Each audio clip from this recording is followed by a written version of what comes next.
Всем привет, с вами Александр. Давайте посмотрим интервью с Джесси Бакли.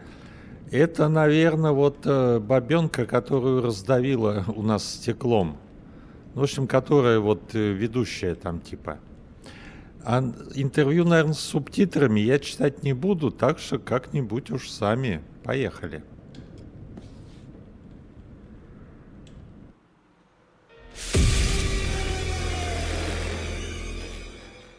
My name is Kate Wilder.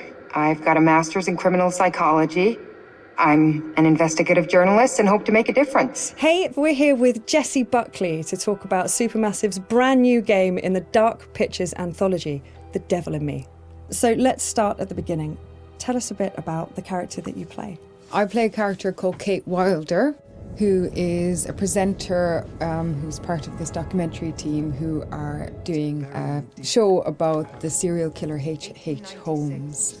America's first serial killer confessed to 27 murders.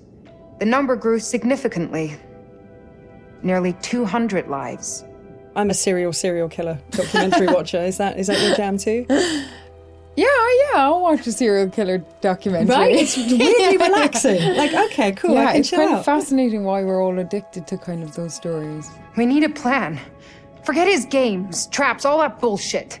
Think about the killers we've covered. There's always a weakness. I'm not playing detective, I just want to survive. Playing detective is how we survive.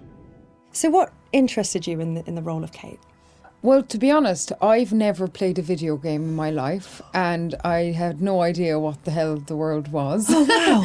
Okay. So that was firstly why I kind of was like, oh yeah, that sounds new and fun. And then I read the script and talked to Alita, who's our director, and it just seemed like a really lovely thing to be part of and something new and fun. And I can't believe how they create this world. And action. You know, usually I just get a script and it's like 70 to 100 pages long, but there's like 300 pages in one script. It's unbelievable. So as you kind of mentioned, the game has multiple branching paths, so your character could end up in any number of situations. What's it like to film a scene, multiple times with different endings? What I've found is like you can only be in whatever strand you're in at that time and figure out the emotion of it at that moment, because then you can offer up something completely different when you go into a different strand. And it's a very immediate experience, which I guess is also what a player will feel when they're doing it as well. So I just kind of try and keep my head in where we are right there at that moment. And if I was trying to think of what was happening in the other strand, it would be a disaster. It must be really hard, yeah, because you kind of have this mapping, I suppose, in your brain of what the outcomes could be, and then just trying to stay in that moment. It's very interesting stuff. So many things can happen to characters in the Dark Pictures anthologies. How do you make sure that Kate is always Kate, no matter what she's kind of faced with? Well, I guess before we started, we did a big read-through with everybody, so it was good to kind of get a handle on who she is in the context of the environment she's in, but also the relationships that are in the world as well.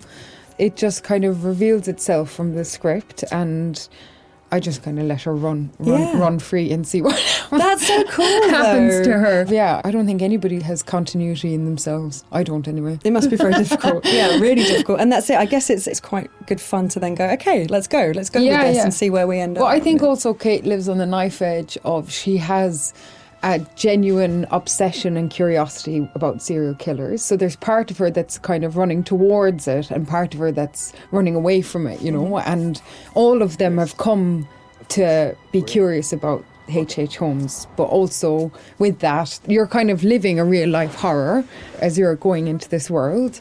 So, come on, Charlie. What do we know about this guy? And everybody's fantastic, and they're all such distinctive people, and they all somehow genuinely feel like a crew, Nice, yeah. You kind of have the kind of riffs. Charlie is thinking. She looks a lot like a temper tantrum. And the new fledgling loves, and then the kind of creeping horror of your life. What are you doing with your life? Sounds very familiar. Yeah, I think I've been there at 3 a.m. What is all of this?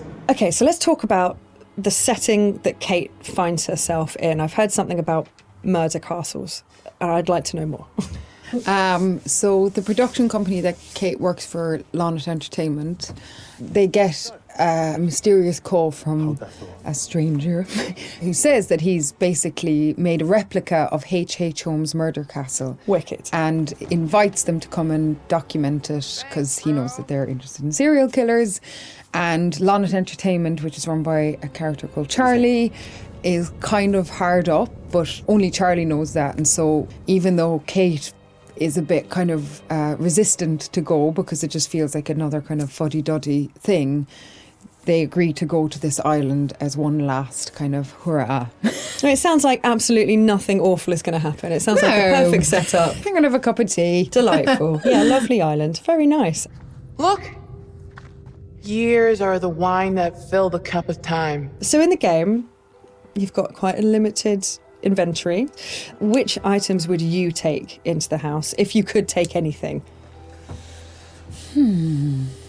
I'd probably take, like, I think, look, all these mad people are just in need of a hug. So I'd probably take a bottle of wine and just be like, mate, let's just sit down, have a glass of wine, talk about what's going on here. Get Charlie's fags. Come here. Have Let's a just fag. calm Let's just calm down. down. That's my weapon of choice. I'd kill him with kindness. Well, you could at least start with the wine, and if that doesn't work, you've got the bottle. So, I mean, it's perfect. You're done. You're done. And if not, I could just drink it myself and have a lovely time. Some kind of belt with 3 or 4 of them attached. Off you go. It's all going to be fine. And if it's not fine, you're not going to know about it. Yeah. Done. Perfect. Good choice. Think it's okay if we pour some wine? God, please do. So you've mentioned the chase scene with the other girls. Was that fun? That genuinely was fun to be running and scared and all of that?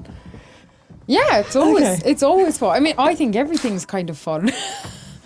So thank God it's not something that happens regularly in your real life. So when you get to be part of something where it's super heightened and surprising and otherworldly things can happen, and you've got these 2 excellent kind of birds beside you who are like fighting off the demons, and you're genuinely scared and you're kind of doing it together, it's it's brilliant fun. Move your ass! Go! I've been around mocap. I've seen mocap. It fascinates me. What was that like? And more so, what's it going to be like to see your face in a video game? To wear a mocap is like, I mean, you just feel like you've got a huge nose because you've got this cycling helmet on, but then it has a huge beak at the end where there's a camera.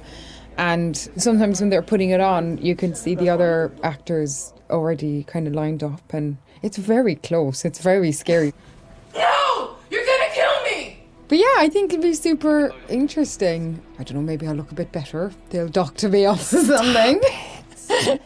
Kate's just a better version of me. Yeah, it'll be really interesting. It's going to be very cool. As far as, let's say, traditional acting versus video game acting, what were the differences? Was there a huge kind of difference between the two? I'd say the main difference is just the speed at which you work when you're making a video game. You still have the same intention, and narratively it's the same kind of experience because you're creating characters together and you're creating a world together, and our wonderful director is like interacting with us as a film director would. And also you're on a stage where there's little square boxes and there isn't a costume, you know, that's something that's added later, and all that's being caught is the emotions on your face. It must be quite intense when it's just focusing on your face. That must be a real, like, I don't know, like intense experience. Although, to be honest, like the scripts they're really good, and so I don't really try and think about that too much, whatever the situation. I think if I did think about it, it would be an awful disaster. Yeah, may change the situation entirely. You just kind of listen to everybody else that's there and get on with it. We need a plan. Forget his games, traps, all that bullshit. Think about the killers we've covered. There's always a weakness. Are you suggesting we invite him to tea and psychoanalyze? I'm suggesting we use our heads. We play his games, we'll lose. It's our best shot.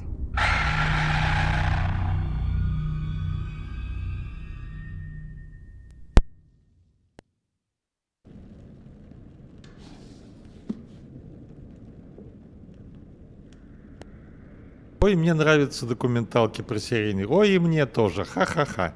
Это так смешно, блин, про серийных убийц. Ладно, потом еще посмотрим остальные. Пока все. Комментарии, лайки, подписки приветствуются. До свидания.